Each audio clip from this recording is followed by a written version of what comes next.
Welcome back, and joining us now on the show is Peter McGuire, CEO at XM Australia. Peter, hi, good to have you. And I'm looking at metals and the kind of reaction that one would have expected but didn't come because after the Chinese cut interest rates yet again. But it really is a quantum, isn't it? 5 basis points and 15 basis points for 1 year and 5 year doesn't really cut it. Exactly right, Manisha. Good afternoon. I don't think it's any surprising news. In a lot of ways, it's probably underwhelming, isn't it? And when we take on board what the situation is in China, it needs a lot more than that. And the stimulus is something that we've been waiting forever. I mean, there have been a lot of conversation about it on how infrastructure and construction and SMEs would be supported, but that is also yet to come. Exactly right. You know, and they've got their hands full with the property sector, what's going on with energy demands, weather outages, and everything that rolls into that with high gas prices. So, yes, we've got some major issues across the China basin, and I think it's going to be a tough next 5 months leading up until the end of the year. You still haven't put COVID to bed, Manisha. It's still, you know, very much on top of everyone's radar. Oh, well, yes. And, you know, the top 3 lines really are on China. The next one, Peter, really is about the power rationing that China really seems to be putting out, the kind of drought alerts that they've put out for the rest of this year. Yeah. How are you reading into that? Well, it's immense. You've got major weather outages and you've got extremely dry conditions across a lot of China. So the demand is very, very strong. And there seems to be a major concern. You know what the coal consumption's like. It just knocks it out of the park, you know, massive numbers. And the overall situation is it's got a little bit of a power struggle at the moment. Electricity demand is so high, and the overall picture leading forward could be quite dire for a lot of the commercials as far as production, supply chain issues, and all of that's going to take an impact. And then it doesn't help with the dollar index trading at a 5-week highs above 108. Yeah, exactly. I'll tell you what, it's been bullish for the dollar over the last, say, 3 to 4 sessions. And I think the way it's going at the moment, I've got a 109 handle sometime this week because it's just strong. We've got the symposium in a couple of days' time in Jackson Hole. I'm not suggesting we're going to see any surprises from Jay Powell and his gang. But I think the overall momentum, it's the best out of a bad bunch.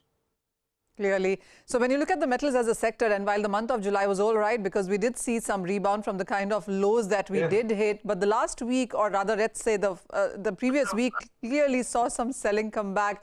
Have you turned bearish? I mean, have you turned into shorts again? I don't necessarily think I'm bearish. I'm sitting on the sidelines just reviewing it because you saw such a big uptick over that, you know, some of those metal prices, understanding what copper did, and naturally, you know, the likes of zinc. So I think it probably outgrew itself. It was so dramatic, Manisha, that it's a time possibly for consolidation. We've got major issues. The German situation at the moment, and you've got a 500-year drought. You've got major concerns across their supply chains and their demand picture from energy. So the world is in a pretty tough way moving forward. I'll look at the PMIs. You've got them coming out this week, and it's not a good time to be in Eurozone or the UK. Clearly. And what's your sense also on the energy prices? Because we've seen declines extend here yet again. Crude was down 2.5% in the previous week, 1.5% down yet again today. Well, yeah, but it's still, you know, it still seems to be range bound 90 to 100 for WTI and Brent. Well, I take your point, and I think there is a little bit of, you know, a nice feel for consumers. Down a couple of bucks. It's probably going to be down 20 or 30 bucks to really feel it at the petrol pump. And the other side is that whilst that's going down, you've got nat gas screaming to the upside. Have a look what it's doing. So, yeah, I think that there's the trade at the moment. Everyone's long gas. And I'm just having a close eye on what's happening as far as weather outages with possible hurricanes starting to tick up later this month and certainly into September.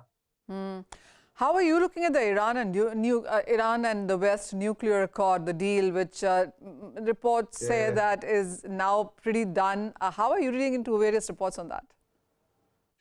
Well, I mean, hailing it, Manisha, it's an ongoing, you know, moving target, and I'm conscious of it, and I'm just going to see how it all drops.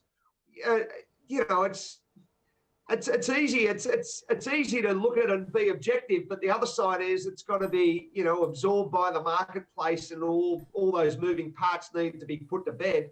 So I'm just going to see how it all plays, what impact it has to overall geopolitical, well, not suggesting tensions, but the geopolitical situation across the Mideast, and certainly with Iran, and yeah, just how all the eggs get laid, Manisha. Okay. Peter, final question. So if I had to really pick something in commodities, what is a better trade according to you? I reckon nat gas. I think the demand picture, I think it could be very, very strongly bid up from here. And naturally, the gas prices in Europe are, you know, incredibly high. And I think there's even further height to go due to weather outages and the likes of supply chain disruptions and what we're experiencing with Russia. Okay. Okay, all right, Peter, as well as Manisha, thanks very much for joining in and bringing us those insights into the commodity space. For the markets, it is the Bank Nifty, which is taking a tumble. But if you have to see, we haven't really extended losses at this point in time. The Sensex still down over 600 odd points, the mid-cap index down close to 300 points, and the Nifty also showing a cut of around 1% odd. Just watch out for a couple of these banks, because that is where the pressure is today. That's because the Bank Nifty is underperforming. But even from the broader market, something like a Canara Bank is under pressure. So that stock too is down around 2.8%. IEX continues to lose ground. No recovery there despite some amount of positive news. So that stock too down around 2.6%.